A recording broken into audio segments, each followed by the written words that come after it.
পাহাড়ের কাপড় আমরা পেয়েছি, ওই কাপড়ের জুব্বা বানাইয়া ওমর আজকে মসজিদে নববীর মিম্বারে দাঁড়ায় খুতবা দিতেছে। একজন মুসল্লি হযরত ওমরের খুতবা বন্ধ করে দিছে। আমিরুল মুমিনিন, খুতবা পরে হবে, আগে আমার প্রশ্নের জবাব দেন।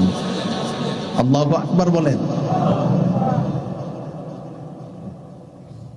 সবাই কাপড়ের টুকরা পাইলাম একটা একটা, আপনিও পাইলেন একটা।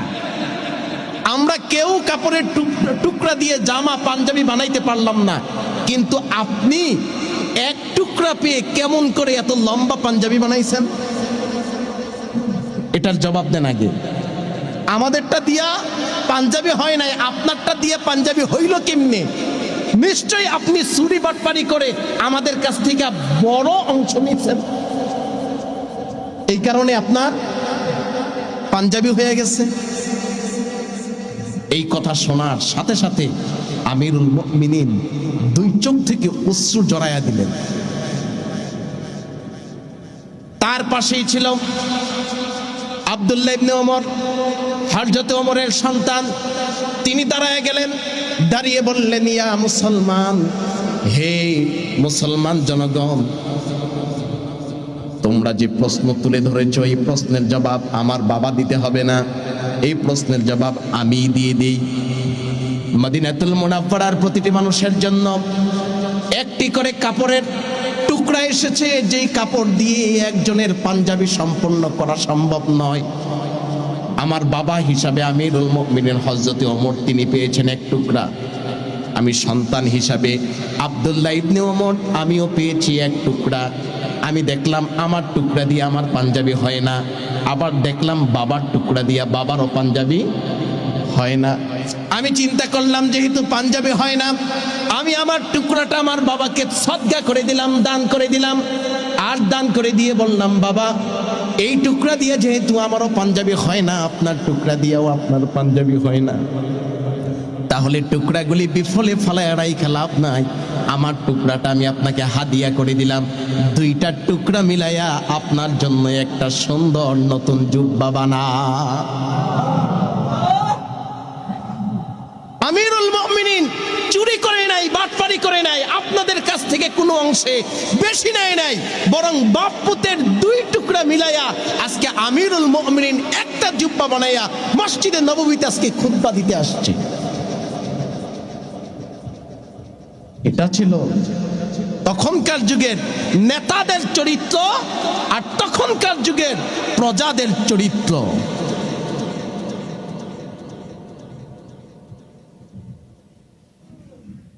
এখন নেতারা ভুল করলে প্রজারা তাদেরকে শ্রদ্ধা দিবে তো দূরের কথা, শ্রদ্ধাতে গেলে পিঠের চামড়াও থাকতো না। এজন্য নেতারা সারা জীবন ভুল করে যায়, আর এই ভুলের প্রায়শ্চিত্ত প্রজারা সারা জীবন বইয়া ভোগ করতে হয়। এই যে বড় বড় ব্যাংক পাচার, ব্যাংক লুট, এটা সেটা, এই ক্ষতি সেই ক্ষতি, আমি আপনি তো কিছু করি না, কিন্তু বড় বড় রাঘব আল্লাহ জায়গা মতো ঠিকই কাম করে যায়। তার জরিমানা হিসাবে আমার আপনার রক্ত পানি করা অর্থের ট্যাক্স দিয়া তারা তাদের ভোগ বিলাসিতা, দেশে চলে, গাড়ি বাড়ি করে, বিদেশে যায়, বিদেশেও গাড়ি বাড়ি করে। এই টাকা তাদের নিজস্ব বাপদাদার সম্পদ নয়, আমার টাকা, আপনার টাকা।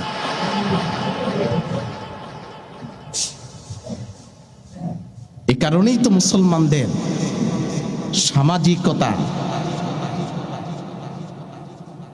রাষ্ট্রীয়তা আজ ব্যক্তিনীতিতে এতটাই অশান্তিপূর্ণ সময় মুসলমানরা পার করছে। কারণ তারা তাদের ঐতিহ্য, তারা তাদের ইতিহাস ভুলে গেছে।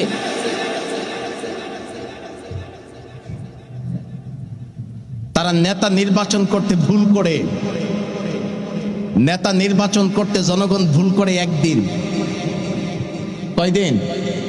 একদিন, কিন্তু এটার প্রায়শ্চিত্ত দেয় 5 বছর। আপনারা তো খুব ভালোই বুঝে ফেলছেন, আলহামদুলিল্লাহ। সিদ্ধান্তে ভুল করে একদিন, কিন্তু এই সিদ্ধান্তের প্রায়শ্চিত্ত দিতে হয় 5 বছর। এই জন্য ভুল করতে আগে চিন্তা ভাবনা করে তারপরে ভুল করতে হয়, ঠিক কিনা? আমার এক ফ্রেন্ড আসছে, এসে বলতেছে যে দোস্ত, বিয়ে করবো, এমন এমন একটা মেয়ে দেখছি, মেয়েটা পছন্দ হয়েছে কিন্তু এই সমস্যা, এখন কি করতাম? আমি বললাম যে তুই এটা বিয়ে করিস না। বললো যে না, আমার খুব পছন্দ হয়েছে, এটা বিয়ে না করলে কেমন যেন হয়, আমার কাছে এটার প্রতি খুব ভাল লাগতেছে। আমি বললাম যে বিয়ে করবি একবার, কিন্তু যদি সিদ্ধান্ত নিতে ভুল করো তাহলে তার প্রায়শ্চিত্ত দিতে হবে আজীবন। বারবার 2 বছর পরে আইসা কয়, বন্ধু কি যে ভুল করছি জীবনে, যদি তোর কথাটা শুনতাম তাইলে আজকে বহুত শান্তিতে থাকতে পারতাম। আমি বললাম যে বিষয় এমনটাই, বিয়ে তো আর বারবার করবি না, একবার। সেই কারণেই ভেবে চিন্তে দেখে শুনে বিয়ে করতে হবে, যাতে করে পরবর্তী জীবনে শান্তি পাওয়া যায়, অশান্তিময় সময় অতিবাহিত করতে না হয়। এই জন্য বাংলাদেশের জনগণ নেতা নির্বাচিত করে একদিন একবার যদি এই সিদ্ধান্তে ভুল করে তাহলে প্রায়শ্চিত্ত দিতে হয় 5 বছর। সাবধান। এই জন্য মুসলমান, যদি একজন মুসলমান নেতা নির্বাচন করতে চায় তাহলে ওই নেতার মধ্যে 5টা গুণ থাকতে হয়। কয়টা গুণ? 5টা গুণ যেই নেতার ভিতরে থাকবে তাকে নির্দ্বিধায় চোখ বন্ধ করে নেতা বানানো যায়। 5 গুণ যার ভিতরে থাকবে সে নেতা হওয়ার পরে কখনো কর্মীদেরকে সে আর কষ্ট দিবে না, জনগণের মাল আত্মসাৎ করে নিজের মাল হিসাবে গ্রহণ করে বাড়ি গাড়ি করবে না।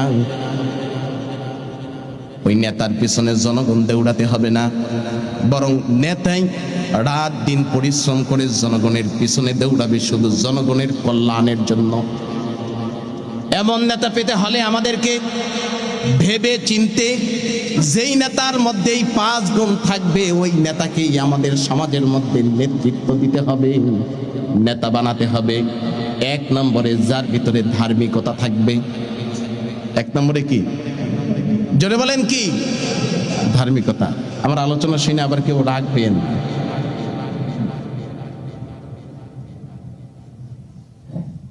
এটা আমার দায়িত্ব আপনাদেরকে এই বিষয়গুলি জানিয়ে দেওয়া, নতুবা কাল হাসরের ময়দানে আপনি বলবেন, ইমাম সাহেব কি আপনারা তো মাস শেষে বেতন দিছি, আপনি তো আমাদের এই কথা কন নাই। যদি কইতেন তাইলে তো আজকে আর আমরা এই বিপদে পড়তাম না। এই জন্য একজন খতিব হিসাবে তার দায়িত্ব হলো মিম্বরে বসে অকপটে প্রতিটি কথা মুসল্লিদেরকে জানিয়ে দেওয়া। মুসল্লিরা মানুক বা না মানুক এটা একান্তই মুসল্লিদের ব্যাপার। এই জন্য নেতা বানাতে হলে কয় গুণ লাগবে? 5 গুণ। 1 নম্বরে ধার্মিকতা। 1 নম্বরে কি? ধার্মিকতা। মুসলিম হিসাবে মুসলমানিত্ব তার ভিতরে থাকতে হবে। মুসলিম হিসাবে মুসলমানিত্ব তার ভিতরে থাকতে হবে। সময় যেহেতু কম এই জন্য সংক্ষেপে শেষ করে ফেলতেছি। 2 নম্বরে নামাজ। 2 নম্বরে কি? নামাজ। কেননা আমরা মুসলমান, ঈমান আনার পরে মুসলমান হওয়ার পরে একজন মুসলমানের 1ম নম্বরের কাজ হলো নামাজ। 1ম নম্বরের কাজ কি? নামাজ। 1ম নম্বরে যে বাদ, বাকিগুলাতে সে এমনিই বাদ। আর 1ম নাম্বারটা যদি ঠিক থাকে তাহলে আশা করা যায় বাকিগুলাও তার ঠিক থাকবে। কি বলেন? এই জন্য আমি যাকে নেতা বানাবো তার 2 নম্বর গুণ থাকবে কি? সে নামাজি হবে। সে কি হবে? নামাজি হবে। এই জন্য আল্লাহ রাব্বুল আলামিন বলেন, ইন্নাস সালাতা তানহা আনিল ফাহশাই ওয়াল মুনকার ওয়া লাযিকরুল্লাহি আকবার। নামাজ এমন একটা ইবাদত যা মানুষকে পরিশুদ্ধ বানায়া দেয়। নামাজ একজন মানুষকে খারাপ থেকে দূরে সরায়া দেয়। নামাজ একজন মানুষকে ভালোর দিকে ধাবিত করে। যেই সমাজের মধ্যে নামাজ আছে, যেই ঘরের মধ্যে নামাজ আছে, যেই ব্যক্তির মধ্যে নামাজ আছে, ওই ব্যক্তির মাধ্যমে দুনিয়ার জমিনের মধ্যে কোনো অকল্যাণ সংগঠিত হতে পারে না। এই জন্য 2 নম্বরে কি লাগবে? নামাজ। 3 নম্বরে আমানতদারিতা। আর 3 নম্বরে কি? আমানতদারিতা। আমানতদারিতা 3 নম্বরে আমানতদারিতা। এই যে আপনি নেতা বানাবেন 5 বছরের জন্য, তার মানে কি একটা সমাজকে তার হাতের উপরে আপনি আমানত দিবেন।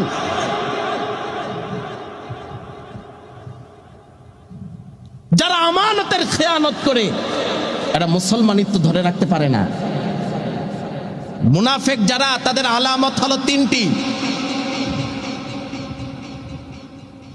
কথা বললে মিথ্যা বলে, ওয়াদা করলে ভঙ্গ করে, ঝগড়া লাগলেই গালাগালি করে। কয়টা? 3টা। কথা বললে মিথ্যা বলে, ওয়াদা করলে ভঙ্গ করে, আর যখন ঝগড়া লাগে গালাগালি করে। এই 3 গুণ, 3 দোষ যার ভিতরে থাকে তাকে আর মুসলমান বলা যায় না, তাকে কি বলা হয়? মুনাফিক বলা হয়। আর কোরআন বলে ইন্নাল মুনাফিকিনা ফিদ দারকিল আসফালি মিনান নার। মুনাফিক যারা হবে তারা নিঃসন্দেহে জাহান্নামী। আর জাহান্নামী শুধু জাহান্নামী কাফের মুশরিকদের মতো জাহান্নামী নয়, বরং কাফের মুশরিকদের চাইতে নিম্ন স্তরে তাদের জায়গা হবে, যেখানে শাস্তি হবে কাফেরের চাইতে বেশি, মুশরিকদের চাইতে বেশি, হিন্দুর চাইতে বেশি, বৌদ্ধের চাইতে বেশি, ইহুদি নাসারাদের চাইতে বেশি। ওই জায়গাটাতে থাকবে একমাত্র মুনাফিক যারা। তাইলে এই জন্য নেতা হতে হলে আমানতদারিতা লাগবে। কি লাগবে? আমানতদারিতা লাগবে। 4 নম্বরে সত্যবাদী হতে হবে। 4 নম্বরে সত্যবাদী হতে হবে। নির্বাচনের আগে যা বলবে, নির্বাচনের পরে তার ভিতরে তা থাকবে।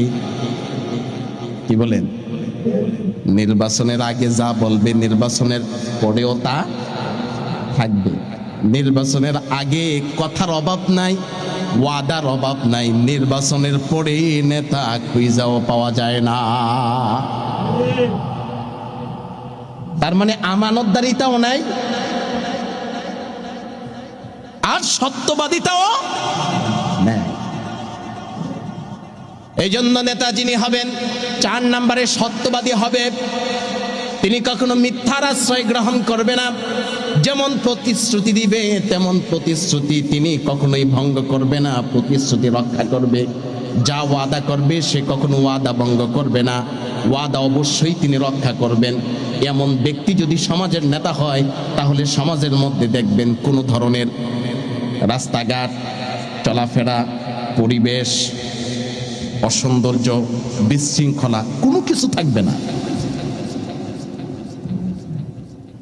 এই জন্য 4 নম্বরে নেতার গুণ হলো সত্যবাদিতা। 5 নম্বরে নেতার গুণ হলো যিনি নিজে ভালো কাজ করবেন, আবার অন্যদেরকে ভালো কাজের দিকে ধাবিত করবেন। নিজে খারাপ কাজ করবেন না, অন্যদেরকে খারাপ কাজ করতে দিবেন না। আমরু বিল মারুফ নাহি আনিল মুনকার।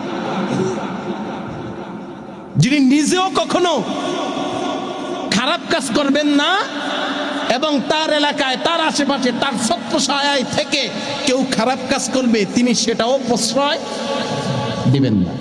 তিনি নিজে ভালো কাজ করবেন, আর তিনি ভালো কাজ করার সময় অন্যদেরকেও ভালো কাজ করার তাগিদ দিবেন। তার মানে তিনি নিজেও মারামারি করবেন না, অন্যদেরকে মারামারি করতেও দিবেন না। তিনি ভালো কাজে যাবেন, অন্যদেরকে সাথে নিয়ে ভালো কাজ করবেন। কয় গুণ বললাম? 5 গুণ।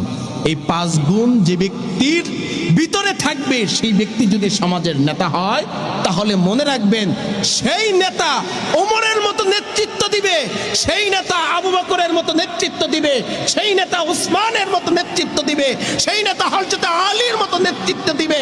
সাহাবায়ে কেরাম যেমন করে আদালতের সাথে আদেল হয়ে ন্যায়পরায়ণ ইনসাফ সমাজের মধ্যে প্রতিষ্ঠিত করেছেন, তারাও সমাজের মধ্যে তেমন করেই সাহাবায়ে কেরামের মতো ইনসাফ প্রতিষ্ঠা করবেন, তাতে কোনো সন্দেহ নাই।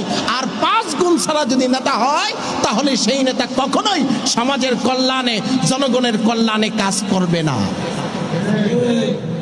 এই জন্য আমাদের সিদ্ধান্ত নিতে হবে খুব জেনে বুঝে। বিবেকবান মানুষ, বিবেক খাটাই আমাদেরকে কাজ করতে হবে। আমরা সমাজের কল্যাণ চাই, আমরা রাষ্ট্রের কল্যাণ চাই। এই রাষ্ট্র যেমন করে 30 লক্ষ শহীদের বিনিময়ে স্বাধীনতা অর্জন করেছে, কিন্তু স্বাধীন রাষ্ট্র হয়ে আজও আমরা স্বাধীনতার সুখ ভোগ করতে পারি নাই, অথচ 50 বছরের উপরে হয়ে গেছে। এমনটা যেন আর না হয়, আবার যেন এই দেশে শান্তি প্রতিষ্ঠা হয়, মানুষ যেন আরাম আয়েশে কমপক্ষে নিজের ঘরে নির্দ্বিধায় চোখ বন্ধ করে রাত্রি যাপন করতে পারে নিরাপত্তার সাথে। এমন একটা সুশৃঙ্খল রাষ্ট্র পরিচালিত হোক, রাষ্ট্র প্রতিষ্ঠিত হোক, এটাই বাংলাদেশের জনগণের প্রতিটি মানুষের একটি চাওয়া। কিন্তু আজকে মানুষ বাহিরে যেমন নিরাপত্তাহীন, নিজ ঘরেও মানুষ আজ নিরাপত্তাহীন। কত খুনাখুনি, কত মারামারি, ঝগড়া বিবাদ, লুটতরাজ, চুরি ডাকাতি, ছিনতাই। গতকাল একটা ভিডিও দেখলাম, আরে মানুষ কত নির্মম হতে পারে। কোন জায়গাতে যেন রিকশায় যাত্রী সেজেছে, এই চলো অমুক জায়গায় যাবা, হ্যাঁ চলো। ড্রাইভার রিকশা চালিয়ে যাচ্ছে, আর পিছনে যাত্রী হাতুড়ি লোহার হাতুড়ি নিয়ে উঠছে। চারপাশে দেখছে, আরে জায়গাটা নিরিবিলি, মাথায় বাড়ি শুরু করছে। 2-3টা বাড়ি দেওয়ার পরে ড্রাইভার তো আর ঠিক থাকতে পারে নাই, তিনি ঢলে পড়েছে। আর ছিনতাইকারী এবার রিকশা নিয়ে পালিয়ে যাচ্ছে। আপনি চিন্তা করেন কেমন মন মানসিকতার মানুষ হলে যাত্রী সেজে একজন নিরীহ খেটে খাওয়া মানুষের তার সর্বশেষ সম্বলটাও নিয়ে যেতে পারে এবং তাকে সেই জায়গাতে হাতুড়ি পিটা করে তার মাথাটাকে চূর্ণ বিচূর্ণ করে ফেলতে পারে। আজ 2 দিন হয়ে গেছে, আজকে সকালে মনে হয় নিউজটা দেখেছি যে 2 দিন হসপিটালের বেডে পড়ে আছে, এখনো তার জ্ঞান ফিরে নেই। কত নির্মম ঘটনা আমাদের সমাজগুলিতে ঘটছে। আবার দেখলাম কোন এক বিমান বাহিনীর এমডি না কর্মকর্তা, ওনার ঘরে কর্মচারী ছোট্ট মেয়ে, এই মেয়েটাকে মাথার তালু থেকে শুরু করে পায়ের তলা পর্যন্ত, আল্লাহু আকবার, লোহা গরম করে সেকা দিয়ে চামড়াগুলি ক্ষত বিক্ষত করে ফেলেছে। আরে বাবা, কোন মন মানসিকতা হলে একটা জানোয়ারও তো কখনোই এমন নিকৃষ্ট কাজ করতে পারে না। কিন্তু একটা ছোট্ট বাচ্চা, বয়স না হয় 9 থেকে 10 বছর হবে, তার ঘরে কর্মচারী তার কাজকর্মে সহযোগিতা করে, কিন্তু সেই মেয়েটাকে সে নির্মম ভাবে নির্যাতন করে তার মাথার তালু থেকে পায়ের তলা পর্যন্ত প্রতিটি অঙ্গকে লোহার সেক দিয়ে ক্ষত বিক্ষত করে এমন ভাবে স্পট তৈরি করেছে যে উপরের চামড়া নষ্ট হয়ে গোস্ত পর্যন্ত পচন ধরে গেছে। এত দামি ফ্ল্যাটে থাকে, দামি খাবার খায়। জিজ্ঞেস করলো যে তুমি কোথায় থাকো? বলে যে আমাকে খাবার দেয় লেট্রিনে, আমাকে ঘুমাতেও দেয় লেট্রিনে। এই কোন মন মানসিকতার মানুষ এগুলো? এগুলিকে তো মানুষ বলতে আমার লজ্জা হয়। এগুলি তো চতুষ্পদ জন্তুর চাইতো আরো বেশি নিকৃষ্ট। আবার শুনলাম এদের পক্ষপাতিত্ব করে আদালতে কোন উকিলরা আবার উকালতি করে তাদেরকে বাঁচানোর জন্য। আমি তো মনে করি তাদের চাইতে বড় অমানুষ ওই সকল উকিল না যারা তাদেরকে সেভ করার জন্য কাজ করে। এগুলিকে জনসম্মুখে জুতা পেটা করে জুতার মালা পরিয়ে শায়েস্তা করা দরকার, যাতে করে আর কোনোদিন এমন অন্যায়কে প্রশ্রয় না দিতে হয়। আমরা এমন রাষ্ট্র চাই না, আমরা এমন সমাজ চাই না, আমরা শান্তির রাষ্ট্র চাই, শান্তির সমাজ চাই, যেখানে ধনী গরিব মিলে মিশে সকল মানুষ উদারতার সাথে সময় অতিবাহিত করবে। এমন একটা রাষ্ট্র প্রতিষ্ঠিত হোক, এমন একটা সমাজ প্রতিষ্ঠিত হোক। আল্লাহ পাক আমাদের সকলকেই দুনিয়া ও আখিরাতের কল্যাণ দান করুক।